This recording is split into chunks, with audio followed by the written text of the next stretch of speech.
प्यारे बच्चों, स्वागत है आप सभी का एक नई वीडियो में, जिसमें हम लेकर आए हैं मिड टर्म एग्ज़ाम 2024-25 क्लास छठी मैथ्स का पेपर, साथ में इसकी आंसर की सॉल्यूशन भी। अगर आपका मॉर्निंग शिफ्ट में पेपर हुआ है तो अपने मार्क्स चेक कर लीजिए।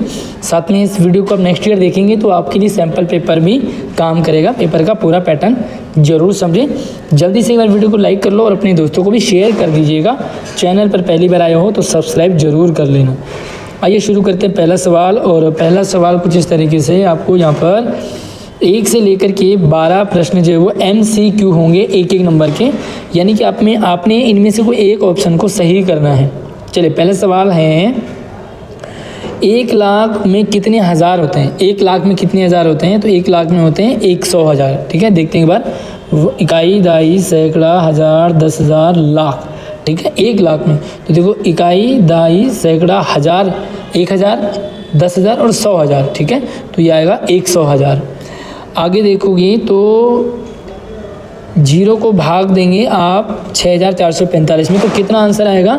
तो आपकी जानकारी के लिए, जीरो का अगर आप भाग देंगे या गुणा करेंगे किसी भी अंक संख्या में तो उसका आंसर जीरो ही आता है। ठीक है, आगे देखो तो अगला है 1 किलोमीटर में कितने मिलीमीटर होते हैं? तो ये आपका सी ऑप्शन करेक्ट रहेगा। अगला 1 मिलियन मिलकर के कितने करोड़ बनते हैं? तो है ना, मिलियन, ये आपका जो है मिलियन, बिलियन, ट्रिलियन, और ये अंतर्राष्ट्रीय संख्या पद्धति और ये भारतीय संख्या पद्धति में कितने करोड़ होते हैं? 10 करोड़। 10 करोड़ को हम जो है 10 मिलियन में 1 करोड़ बनते हैं।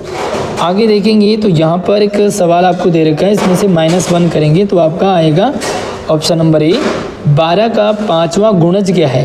गुणज कहते हैं गुणा। तो 12 को अगर हम 5 बार गुणा करेंगे तो 12 पंजे 60 आंसर आएगा, यानी कि ये ऑप्शन हमारा करेक्ट है।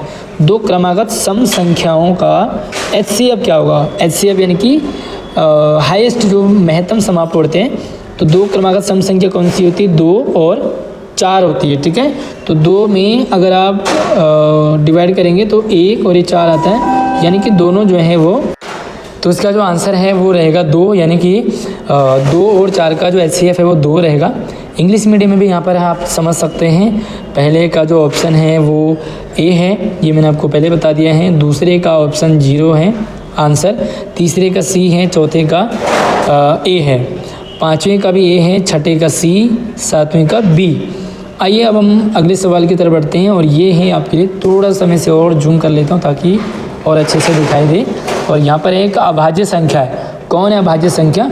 अभाज्य संख्या का मतलब होता है या तो उस संख्या में उसी संख्या का भाग जाता है या 1 का भाग जाता है। तो देखिए, यहाँ पर भी 7 का भाग जाएगा, और इसमें भी 7 का भाग जाएगा, इसमें 3 का भी भाग जाएगा, 9 का भी भाग जाएगा, इसमें तो बहुत सारी संख्याओं का भाग जाएगा, लेकिन जो 23 है ना, उसमें सिर्फ 1 और 23 का ही भाग जाएगा, इसलिए ये अभाज्य संख्या है। आगे देखेंगे तो आपको सबसे बड़ी संख्या बतानी है, तो सबसे बड़ी संख्या आपका 16,873 है। इकाई अंक 0 या 5 वाली संख्या में विभाज्य है, किससे भाग चला जाएगा? तो या तो देखिए 5 होगा या 0 होगा, तो ये 5 से चला जाएगा, क्योंकि 5 का भाग देंगे तो 5 × 5, 5 × 10, 5 × 15, 5 × 20 है ना। तो यहाँ पे आप देखोगे तो ये 5 × 5, 5 × 10, फिर 15, फिर 20। तो देखो, या तो कितना आ रहा है, या तो 5 आ रहा है या 0 आ रहा है, 5 आ रहा है, 0 आ रहा है। ठीक है, ये वाला। आगे देखेंगे, दी गई आकृति में दर्शाया गया कोण कौन सा है? तो यहाँ पे कोण देखोगे तो देखिए, ये है आपका समकोण। ठीक है, अगर ये छोटा हो जाता है तो ये हो जाता है न्यून कोण, है ना। लेकिन ये अगर इधर की साइड जा रहा है तो ये हो जाता है अधिक कोण। ठीक है, 75 डिग्री का, तो ये आंसर आएगा अधिक कोण। आगे देखेंगे, 44 का सबसे बड़ा गुणनफल क्या है? गुणनखंड। तो ये आपका एक 22 है 44 का, और एक 44, तो सबसे बड़ा कहाँ है? तो सबसे बड़ा 44 होगा। आगे आपको सेम हिंदी मीडियम, अच्छा इंग्लिश मीडियम भी है, तो आपको जो है प्राइम नंबर बताना है। प्राइम नंबर आपका 23 है। उसके बाद सबसे ग्रेटेस्ट नंबर बताना है, तो ये बी ऑप्शन। 10वें का ऑप्शन 5 यानी कि डी, और यहाँ पर आपको 11वें का जो है बी ऑप्शन है, 12वें का ए ऑप्शन है। आगे हम 2-2 नंबर के प्रश्न होंगे आपको। और दी गई आकृति है, ये आकृति में किरणों के आपको नाम लिखने हैं। ठीक है, कौन सा किरण है? जैसे ये ओ ए किरण है, ये ओ बी किरण है, ये ओ सी किरण है, ये ओ डी, इस तरह से सारे किरणों के नाम लिखेंगे। और अगला जो सवाल है वो है कितने लाख में कितने करोड़, 1 करोड़। तो ये होता था 100 लाख में 1 करोड़, ठीक है। एक कितने मीटर में 1 किलोमीटर, तो ये 1000 मीटर में कितने होते हैं, 1000 मीटर में 1 किलोमीटर होता है, ठीक है। या तो आप इस सवाल का आंसर दे सकते हैं, एक बार आपको पूरा सा सवाल दिखाता हूँ, या तो अथवा वाला, अच्छा, या ऊपर वाले करेंगे, या सेकेंड वाले का ऑप्शन में बिना पुनरावृत्ति किए इसको आपको 4 अंकों की सबसे बड़ी संख्या बनानी है। तो सबसे बड़ी संख्या में कैसे, सबसे पहले आप सबसे बड़ी को रखेंगे, तो सबसे पहले 9 के बाद आएगा आपका 3, फिर आएगा 2, फिर आएगा 0। तो ये आपकी सबसे बड़ी संख्या हो गई। आगे सवाल है 12 और 16 का LCM आपको निकालना, 12 और 16 का आपको LCM निकालना है। तो ये आप निकाल सकते हैं। तो LCM निकालने के लिए आपको पता ही है किस तरह से करते हैं, 12 और 16। तो आप इस तरह से देंगे, सबसे पहले 2 का जाएगा 6, इसमें जाएगा 8, फिर से 2 का कहेंगे 3, इसमें जाएगा 4, और इस तरह से आप इसे आगे पूरा सॉल्व कर सकते हैं। आगे का प्रश्न है यदि कोई संख्या डैश और डैश से विभाजित है तो वो 6 से विभाज्य होगी, ठीक है। तो कितना होगा उसका आंसर आपको जो है इसका आंसर लिखना है। उसके बाद जो मिलान करेंगे, तो मिलान आप करेंगे छठे प्रश्न का। तो मैं आपको यहाँ पर बता देता हूँ, पहले का है आपका B, सबसे छोटी भाज्य संख्या है। अगर हम 3 की बात करेंगे तो 3 आपका C, सबसे छोटी विषम अभाज्य संख्या है। अगर मैं थर्ड की बात करूं तो 2 जो है वो आपका सबसे छोटी अभाज्य संख्या है। और चौथे का है A, यानी कि न तो भाज्य है और न ही अभाज्य है। 55 के सभी गुणनखंड अगर आप करेंगे तो 55 के गुणनखंड आप कर सकते हैं, कितना आएगा 2 × 2 की पावर 3, सॉरी ये शायद ऐसे ही आएगा, सॉरी ये थोड़ा सा मिस्टेक हो गया, इसका आएगा 55 के गुणन 1 तो है ही सबका, उसके बाद 5, 11 × 5 = 55, तो 11 भी आएगा और स्वयं 55 भी आएगा। ये इसके गुणनखंड है। अब आपको इंग्लिश मीडियम में भी सेम समझ लीजिए, जो आपको हिंदी मीडियम में बताया वही सेम सारा आपका इंग्लिश मीडियम है। अब आपको प्रश्न अगला देखना 8 से 10 तक, और यहाँ पर आपको 3-3 नंबर के प्रश्न हैं।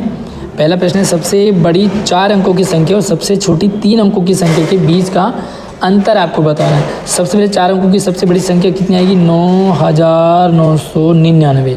उसके बाद आपको सबसे छोटी 3 अंकों की संख्या तो ये आएगा 100। अब आप इसे माइनस करेंगे क्योंकि आपको अंतर निकालना है। तो कितना आंसर आएगा मुझे कमेंट में ज़रूर बताएं, लेकिन प्रॉपर लिखें आप, ठीक है, प्रॉपर लिखें। 9999 कैसे लिखेंगे आप, -100 बराबर कितना आएगा, आप कमेंट में मुझे ज़रूर बताएं। अपने नाम के साथ बताएं आपका क्या नाम है, कौन से स्कूल में आप पढ़ते हो। अगला प्रश्न है 1960 का अभाज्य गुणनखंड ज्ञात करेंगे। तो कैसे करते हैं गुणनखंड, आप यहाँ पे इस तरह से कर देंगे। सबसे पहले 2 का जाएगा तो आएगा 980, फिर से 2 का जाएगा तो आएगा 490, और इस तरह से आप पूरा करेंगे तो आपको आंसर मिलेगा 2 2 स्क्वायर × 5 × 2 स्क्वायर, 2 क्यूब और 7, सॉरी ये 7 है, 7 स्क्वायर, ठीक है। आगे जो एक आकृति आपको दे रखी है, इसके कोणों के नाम बताने, तो भैया कोणों के नाम आप बता सकते हैं, या तो आप अथवा वाला कर लीजिए। वक्र और आपको दे रखें कि भाई कौन सा खुली या वक्र का आपको बताना है, कौन सा खुला है कौन सा वक्र है। खुला का मतलब जो जिसके अंदर फंसा नहीं जा सकता, ये खुला है, ठीक है, ये वाला खुला है, लेकिन ये बंद है। देखो यहाँ पे कहीं से बाहर नहीं आ जा सकता, ये भी बंद है, जो इसके अंदर फंस गया वो फंस गया, ये भी बंद है, ठीक है। तो इस तरह से आप कर सकते हैं।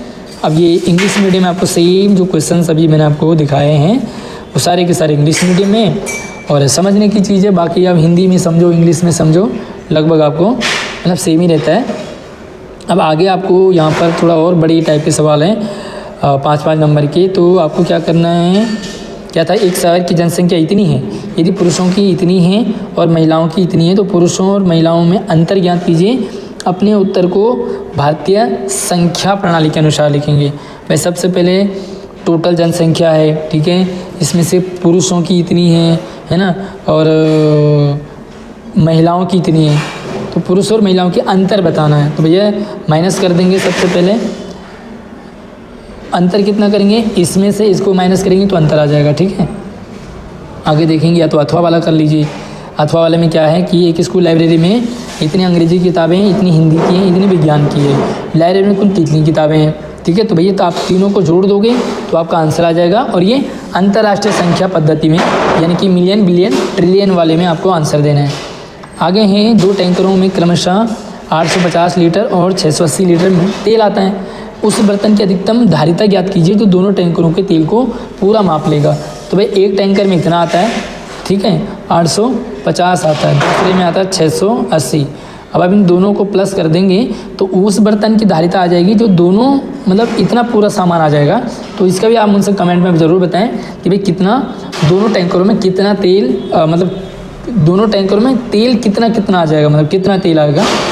और अगला सवाल है 12, 15 और 18 से विभाजित 3 अंकों की संख्या आपको अब बड़ी संख्या बतानी है, ठीक है। आगे जो है 13वां सवाल है, दी गई आकृति में कितने त्रिभुज है। बड़ा आसान सा है। कितने त्रिभुज हैं भाई, एक तो ये हैं, एक ये हैं और एक पूरा है। कितने हैं, 3 त्रिभुज हैं। दूसरे हैं 2 त्रिभुजों के नाम आपको बताने हैं। तो दो त्रिभुजों के नाम आप बता सकते हैं कैसे।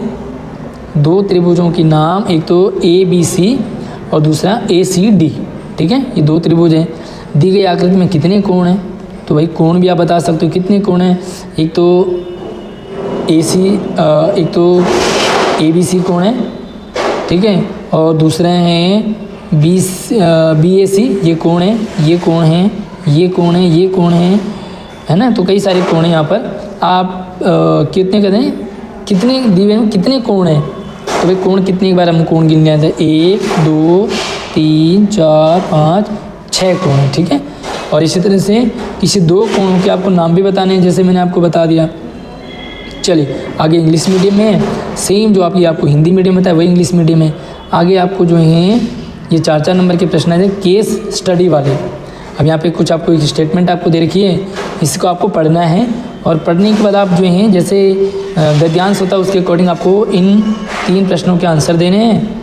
या तो आपको नीचे वाला है, ठीक है, नीचे वाला है, इन अंकों का प्रयोग करके सबसे बड़ी संख्या, जो आपको जो 3rd क्वेश्चन है उसका आपको या तो ये वाला करेंगे या ये वाला करेंगे, ठीक है। उसके बाद आप यहाँ पे ऋतिका वाला है, ऋतिका और मोहन के पासों का खेल खेल रहे थे।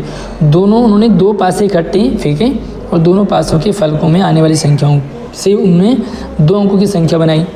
अब निम्न संख्याएँ नोट की गई है, ये वाली है। तो आपको यहाँ पर ये भी केस स्टडी वाले हैं।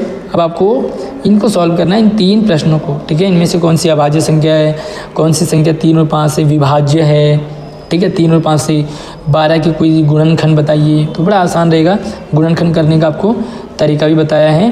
23वां है कि डैश 23वां या तो इस वाले को करेंगे या इस वाले को करेंगे। ई सेक्शन है आपको और ये आपको इंग्लिश मीडियम है। उसके बाद आपको यहाँ पर छोटा सा प्रश्न ये भी दे रखा है, ये भी आपका केस स्टडी वाला है। इसे पढ़ें, इसे देखें और आप यहाँ पर फिर से 3 प्रश्नों के सवाल आपको दे रखे हैं। बहुत आसान पेपर था। कितने नंबर आपके बन रहे हैं मुझे कमेंट में ज़रूर बताइए और वीडियो को यार अपने दोस्तों को भी शेयर कीजिएगा। चैनल पर अगर आप पहली बार आए हो तो सब्सक्राइब ज़रूर कर लेना ताकि और भी आपको इसी तरह से हमारे चैनल पे पढ़ने को, समझने को, सीखने को मिलता रहेगा। अगली वीडियो मिलती है, तब तक चैनल को सब्सक्राइब कीजिए। धन्यवाद।